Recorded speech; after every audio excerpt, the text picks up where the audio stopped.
Groovy. Hello, and welcome back to everyone.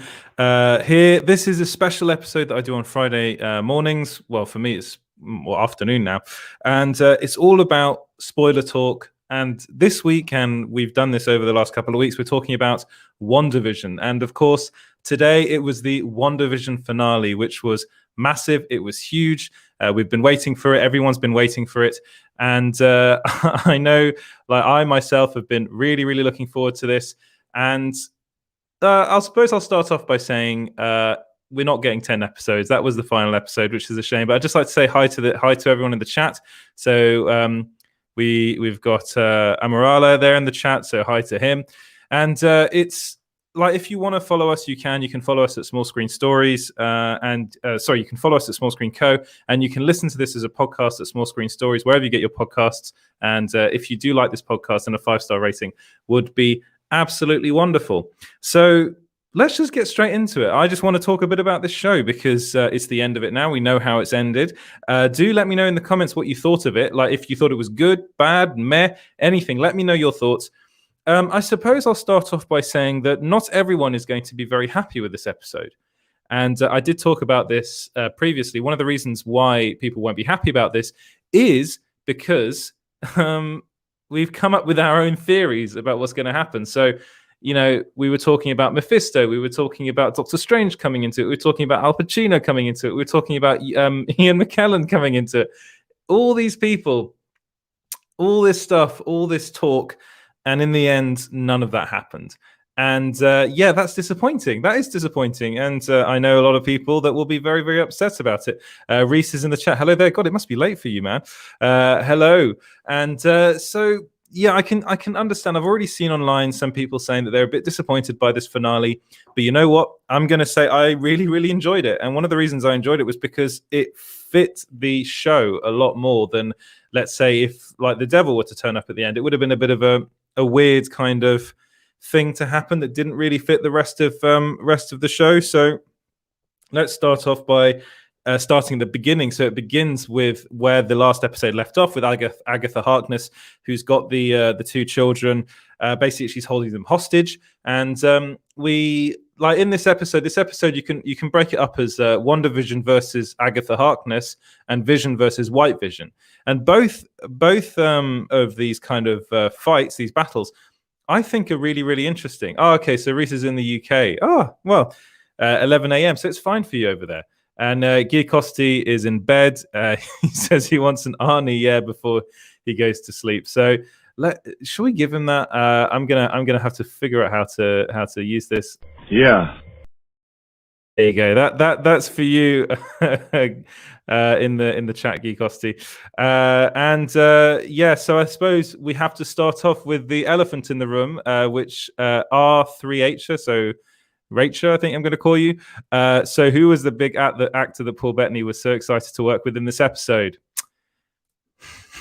Who was the big actor? Before I get into that, Guy Costi, good night. You should go to bed, mate. It's late for you over there. But who was this big actor? Well, the big actor was Paul Bettany.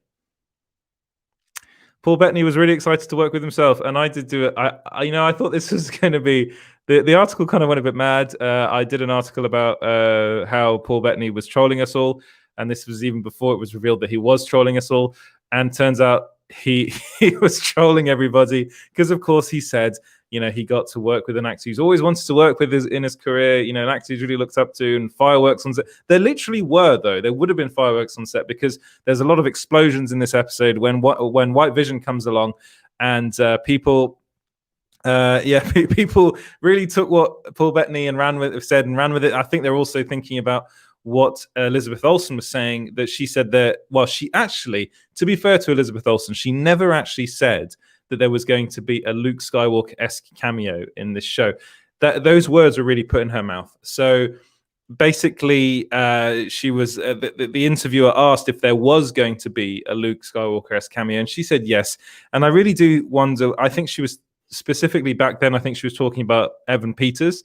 And that's a pretty big deal. But Rachel says we were scammed. What the fuck? And Reese says, I think the big cameo was the scroll in the post-credit scenes because post-credits because Marvel thinks we liked Captain Marvel for some reason. I mean, I'm going to talk a bit about that in a second. But basically, yeah, as I said before, this episode is very much Agatha Harkness versus Wanda, and then a bit of Vision versus White Vision. There's some Monica Rambeau in this episode where she does. I think what I really like that scene where Hayward. So basically, what ends up happening in this is Agatha Harkness reveals to WandaVision that she's actually torturing all these people in Westview, and she basically takes she says she's just cutting the strings. Agatha says this to Wanda, and then you basically see all the residents. They end up kind of they're released from Wanda's spell, and they're showing her that they're really really in pain.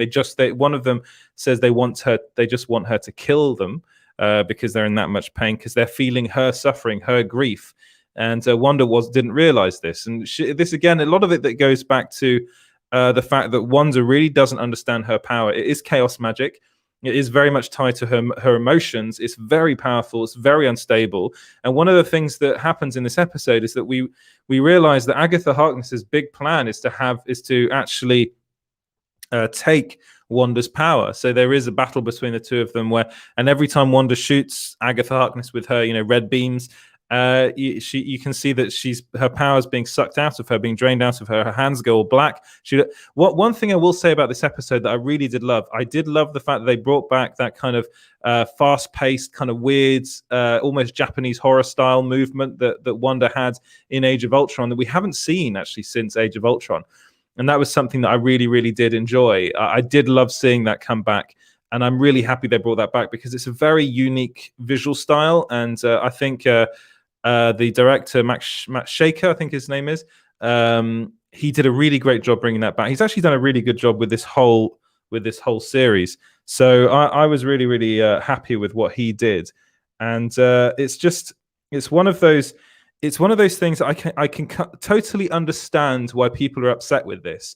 Why people might watch this and be like, oh, I feel disappointed. But it does harken back to that fact that it's been released.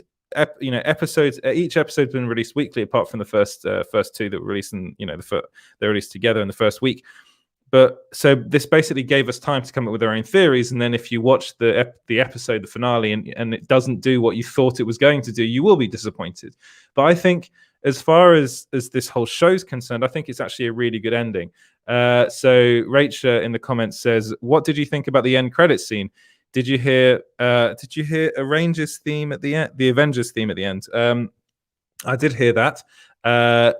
So there are multiple post-credit scenes in this. So there's the one where Monica Rambeau gets called into the theater by the FBI agent, and then the FBI agent reveals herself to be a Skrull, and then basically says, "Someone wants to talk to you," and she's like, "Who?" And she points up to the sky. So basically, this is basically saying that Nick Fury knows about what's happening to Monica Rambeau, or just wants to see meet Monica Rambeau because he is in space with the Skrulls. And I liked that. I thought, you know what? I'm going to be honest. If that had been the final post-credit scene, I would have been a bit disappointed because I was a bit like, okay, fine. You're just saying that there's a Skrull, which is kind of cool. We know that they've infiltrated Earth already, and that they're working specifically with Nick Fury. It would have been nicer, I think, to have seen Nick Fury in like maybe like through a comm link or something like that. That would have been pretty cool. It does harken back to Captain Marvel. This seems to be, for me, I think this is a tease towards Captain Marvel 2, which we do know Teyonah Parris is going to be playing Monica Rambeau in that. She's going to be in there with Ms. Marvel as well, is going to be there as well. So I think it's pretty cool. I think that post-credit scene was cool. The one I really did enjoy was the actual final post-credit scene where you see Wanda in like a cabin somewhere in a snowy place surrounded by mountains. She's outside the cabin drinking what looks like to be a cup of coffee. And then she goes back. You go back into the house, and you actually see her as the Scarlet Witch, and she's going through. Is it the? I'm forgetting the dark. Oh, if you let me know in the comments, what's the name of the book? I'm just forgetting because I'm a bit tired. It's I can't remember the dark horde, the dark something. I'm really forgetting. If you can let me know in the comments, that'd be really, really helpful. Yeah, so I think I liked the very final post credit scene because to me it brings up questions about Wanda. What's actually happening? The Darkhold. That's it. The Darkhold. Thank you very much, Rachel. This is something that I am very very much looking forward to seeing. Is kind of I don't think I don't think Wanda is going to be evil, but I think she's kind of going to be a villain. And I think one of the reasons she's going to be a villain, because one of the big things that happened in this episode is that Wanda had to let go in the end of her kids. So I'll talk a bit about that. I'm just trying to answer your questions. So Reese says WandaVision was meant to be the introduction of Phase 4, and Marvel played it safe. I do understand what you're saying, and I kind of agree with you. That's the feeling I got at the end of it. They did kind of play it safe. They didn't introduce Mephisto. They didn't really talk about. I mean, a lot of people were thinking Doctor Strange was going to come into this. Towards the end, I was thinking he must be at least in a post-credit scene. I think with the post-credit scenes, I think they did play it a bit safe. I would agree with you there. Rachel says the same thing. They played it a little safe, but we can't blame it on Marvel. We kind of let ourselves down over hyping the ending. But either way, it was a good ending. Completely agree with you. And so, yeah, but Rachel and Rice both let me know that it's called the Darkhold. But basically, so as I was saying, it was very much Agatha Harkness's whole plan was to become the Scarlet Witch herself, which I'm a bit like, that's a bit of a weird plan. But there's something else to Agatha Harkness's character. The fact that they don't kill her off, I actually really liked. Basically, Wanda makes her the nosy neighbor. So she's forever going to be in that kind of torment of being that character. And then I'm pretty sure we'll see at some point Wanda go back to Westview to talk to Agatha Harkness about what's to come.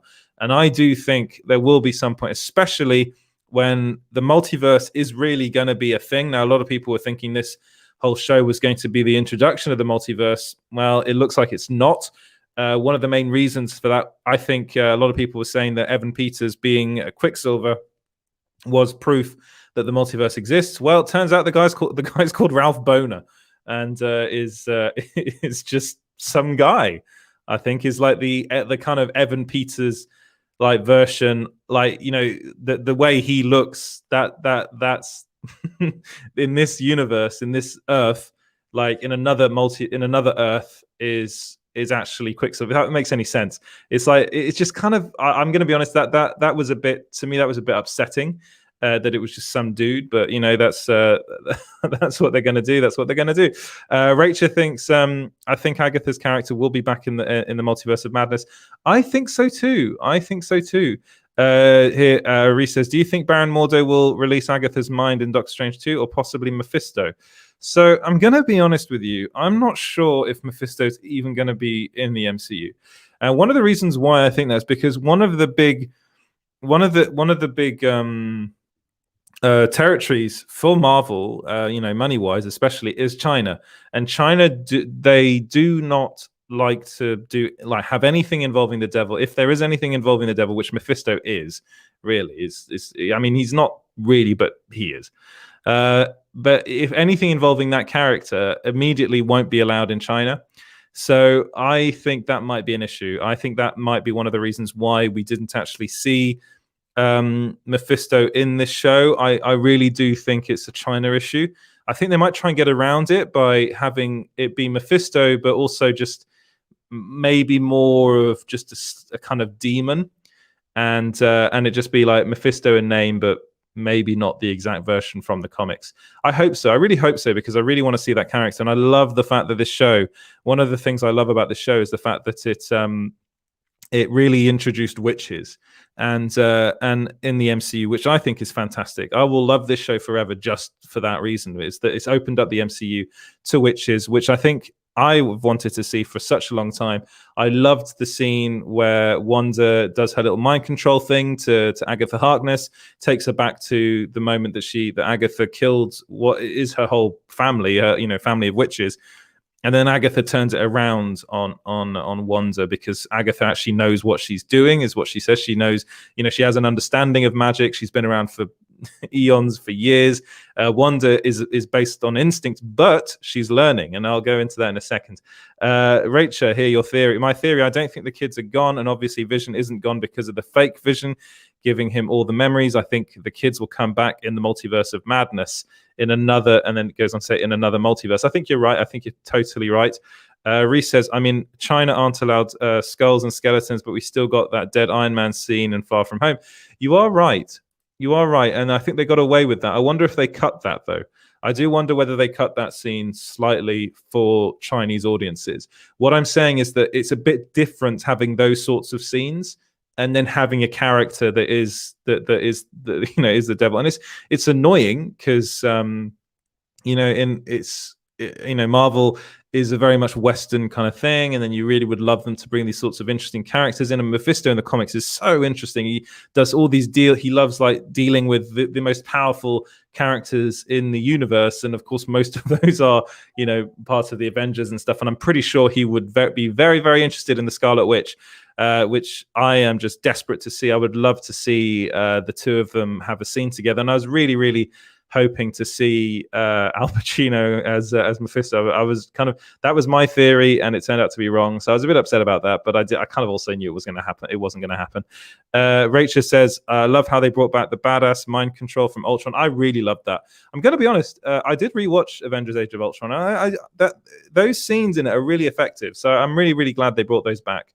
Here, Rachel also says, it even panned into the same scenes. Into the same scenes were back in Ultron. It even pans into the same scenes were back in Ultron. Did it? Do you mean WandaVision as a whole? Let me know. Elaborate on your comment. If you mean as like the Wanda scenes in Avengers: Age of Ultron, it harkens back to that definitely, and I like that fact. I think that's something that is. I thought it was really, really interesting. Yeah. So. One of the big things that happens in this scene is the fact that Vision was up against White Vision, and everyone thought, well, White Vision is basically Vision just with no humanity.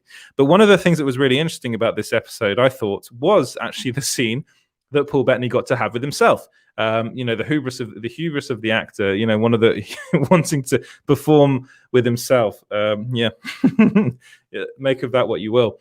But I did think those scenes involving White Vision, where you basically because Vision knows how he thinks because it's him basically just without the Mind Stone, and he knows that he's going to be completely and utterly logical.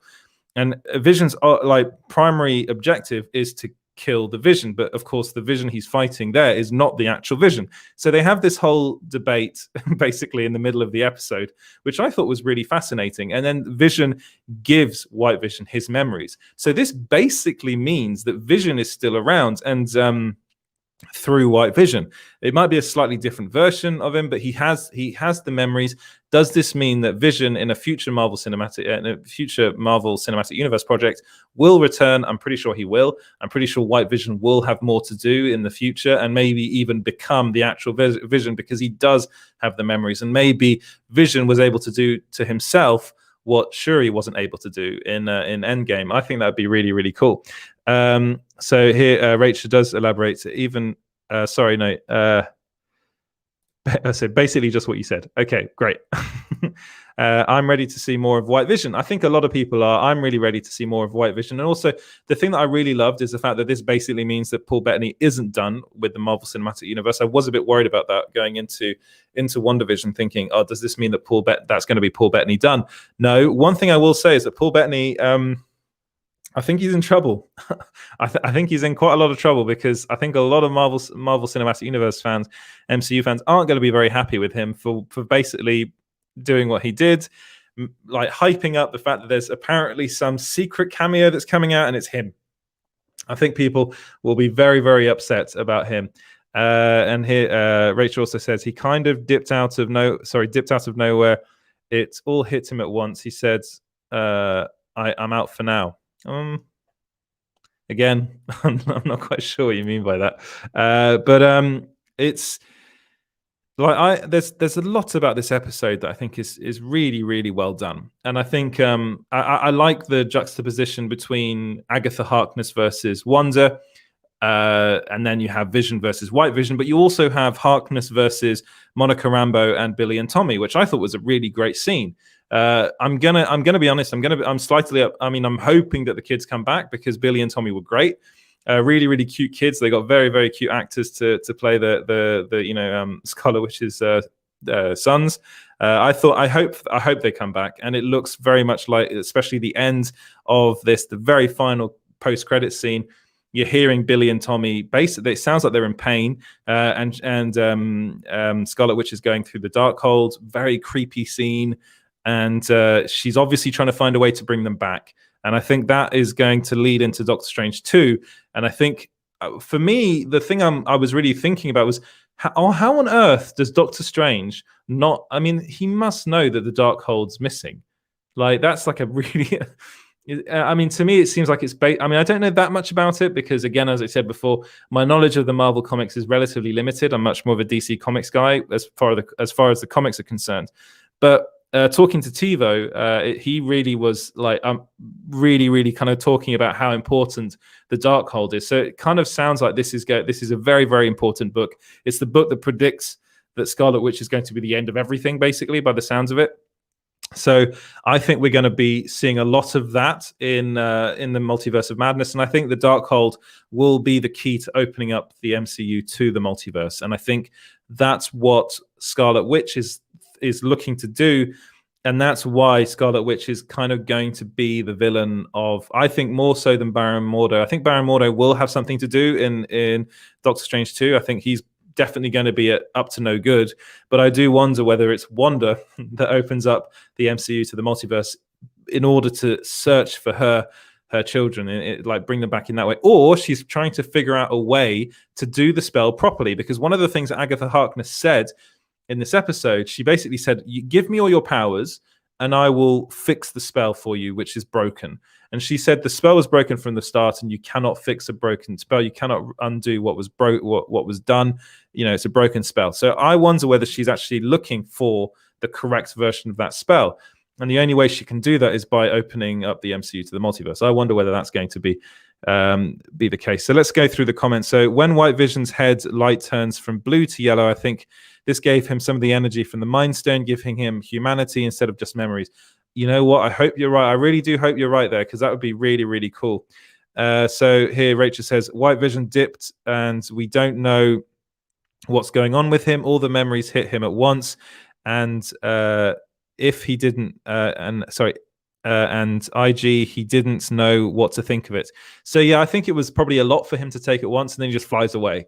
So I'm pretty sure we're going to be seeing a lot more of White Vision in the future. And as Rachel says, it's not the real Mind Stone. But what we do know from the end of this episode, with that really touching scene between Wanda and Vision, Vision asking, what is he? And she says that he's her love, her sorrow, her sadness, her joy, her hope. But also she made him from the pieces of the Mind Stone that are within her, that she has the power of the Mind Stone within her. So I do think he transferred some of the power of the Mind Stone into White Vision, which I think he's going to have some struggles because he's kind of trying to figure out who he is and what he is, and that's a lot of what Vision is about. And this is him trying to figure himself out. He does at the end, and he says, "I will see you again." He says, "So long." So basically, until we meet again, kind of thing. So I'm pretty sure that Vision is going to come back, and maybe we will have another kind of interaction between White Vision and the version of Vision that we got in WandaVision. Reese says, responding to, I know, but Vision is a creation of Wanda's mind, a Mind Stone energy. Yeah. And then Rachel says, you're right. Yeah, have a nice conversation in the chat, guys. So yeah, I suppose one of the big things is, I mean, we do have answers. We did get answers in this finale. We do have a lot more questions as well. So what's going on with Scarlet Witch? Is she going to be a villain? Do let me know what you guys think about that in the comments. What's going on? Like, are we going to ever see her children again? Are we going to see Vision again? What's going to happen with Monica Rambeau? Is Monica Rambeau Blue Marvel? I don't know. We might find that out soon enough. I think she's going to have a really, really big role in Doctor Strange 2, which I'm really happy about. I think she's been a revelation. Teyonah Parris has been wonderful. And it looks like we're going to also get Nick Fury in Captain Marvel 2, which is cool. Yeah, Samuel L. Jackson back. Everyone wants to see that. I know. Let me know what you're upset about in the comments. I personally was kind of upset that we didn't get to see Vision have Ultron's voice. I was really hoping that was going to happen, but I think I was told that actually James Spader just didn't want to come back, and it seems as though it wouldn't have really made much sense as far as the story is concerned to have White Vision be really a lot like the White Vision in the comics, because of course Vision is just Ultron kind of changed, and Jarvis kind of, you've all seen Age of Ultron, I'm pretty sure you know how that happened.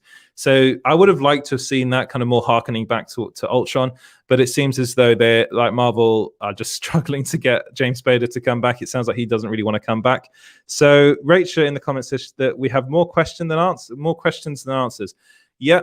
I think you're right. We do, but that again is good because it means we're going to keep on going, and we keep on. Everyone's still intrigued with what's happening. Reese says, "I think the twins are trapped in the Hell dimension." Ooh, that'd be horrible if that's true. I mean, I hope not. That would be very good for them. And Sil is in the comments. Sil says, "Nah, not much Quicksilver." Yeah, not much quick. So I'm going to be honest. I think that was the thing that I was most disappointed with was the explanation for that. Because again, why bother getting Evan Peters back just to do that? It's kind of weird. I did like the scenes between Monica Rambeau and him, and the whole Ralph Boner thing is a bit weird. Honestly, I'm going to be that to me was a bit like, oh, really? It's kind of a weird joke. But I did halfway through that, I was thinking he is acting quite a lot in that scene. He was acting quite a lot like Quicksilver in the Fox movies. He's kind of a bit of a slob and stuff, and he's not much. He's nothing like the version of Quicksilver that we got in the MCU, who's a bit more serious, I suppose. It does sound as though one of the reasons why they went for Evan Peters though is because Aaron Taylor Johnson's just not interested. So maybe that's the only thing they could do in the end. They kind of thought, well, if we're going to bring back the character, Evan Peters says he'll do it, so let's just bring back Evan Peters. But yeah, the overall, I think feeling I'm getting from people is that and as Rachel says, you guys want Quicksilver, here you go, Boner. Oh, it's so bad. So that was not a good joke. It was really not a good joke. The Darkhold is made from something in the Hell dimension, and Wanda hears their voices when she's reading it. So you know more about the Darkhold than I do, so if that's the case, then that's pretty that's pretty messed up. But I hope that I don't think Wanda's going to be a villain forever. I think she probably will be slightly villainous in Doctor Strange 2, but there's still a sense of good to Wanda, and she, even in this episode, she tries to save the people of Westview because she didn't really realize what she was doing to them, and that's something that I really did enjoy. And it's just, I really do think that there will be a scene between her and Doctor Strange will, he was actually referenced in this episode saying that the Sorcerer Supreme, it was by Agatha Harkness. So obviously she knows of Doctor Strange. He is the Sorcerer Supreme now. So one of the most powerful magical beings in their Earth, on their planet, and it seems as though he's going to be much more involved. Because this is something that he's got to be. I mean, I'm pretty surprised he wasn't already involved in this. He didn't go there, because I'm pretty sure that's the sort of thing that Sorcerer Supreme is supposed to sort out. But yeah, it's one of those things. Maybe they just couldn't get Benedict Cumberbatch to do it. Reese in the comments says, "Do you think Ralph is the guy in the witness protection reference in episode 1?" Now, this I was actually asking about this. Who is the guy in the witness protection program? Who is this person that Jimmy Woo is talking about? Like they said, it didn't matter. So we're not going to know. At one point I was thinking it was going to be Dottie, but no, it wasn't. She was saying that her kid is locked up somewhere. That was something she said that was a bit weird. I think we'll just never know who that was. Maybe, but I don't. I'm not so sure. Maybe it was. Maybe you're right. I might have to rewatch that and see if there are any teasers and hints towards that. Rachel says, I think in the ending, she's already tapping into and seeing alternate realities. I think you're completely right. Which might explain the Doctor Strange theme. Yes, that there was a Doctor Strange theme at the end. That was really cool. Reese says Dottie's kid is definitely dead. Really? Did you get that from that? I didn't get that. Again, I would like to rewatch this to just see and get. Again, I think it was good. I think it was a good finale. If this show had all been dropped at once, I think people would have been really happy because we wouldn't have been given the time to come up with our own theories, and we would have been going with the story a bit more. The fact that we had to wait like 1 week after every episode aired, I think just gave us too much time to think and to come up with our own little theories on things. But yeah, I'm going to end the episode there. 30 minutes on this, I think, is enough. I really enjoyed the episode. I think I'm going to be on TiVo's show later today. Going to be talking more about WandaVision. So before that happens, I'm going to watch it again. I'm going to try and come up with my own theories as to what this means for Spider-Man 3, maybe Doctor Strange 2. Rachel wants Reese to explain his theory. Elaborate. Yes, elaborate, Reese. Why do you think Dottie's kid is definitely dead? I didn't get that. I really didn't get that. She said to let him go. I think I'm right in saying that. But if you, I mean, again, I am going to kind of watch it again, and I will let you know if you want to hear more about this. Then do tune into TiVo's show later today. I hope he's all right. He did say he was a bit ill, so Sil wants to crash TiVo's party. Yes, please do, Sil. Please do crash the party. And then TiVo said you're on a show later. Awesome. So I am on a show. Thank you for confirming that for me. So yeah, what I'm going to do is I'm going to end it there. Thank you very much for commenting, guys, and watching the episode. Again, WandaVision is over. It's now over, which is pretty sad. Wait, before I go, Reese does elaborate. Well, Dottie has been under her control for weeks. We don't know if she's married. So you're saying that they've just left the kid. Oh man, that would be pretty rough. Matty G just says lol. So that kid's probably been alone for weeks. Wow, that would be awful. That would be really awful.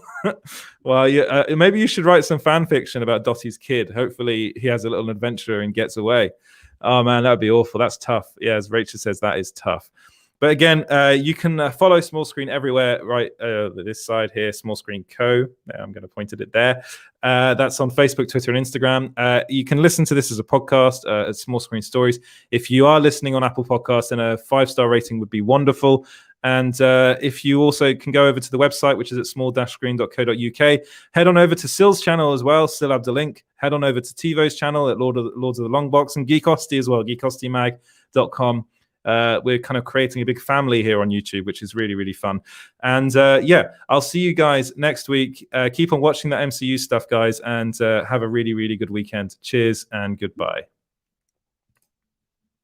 Now I need to get this up.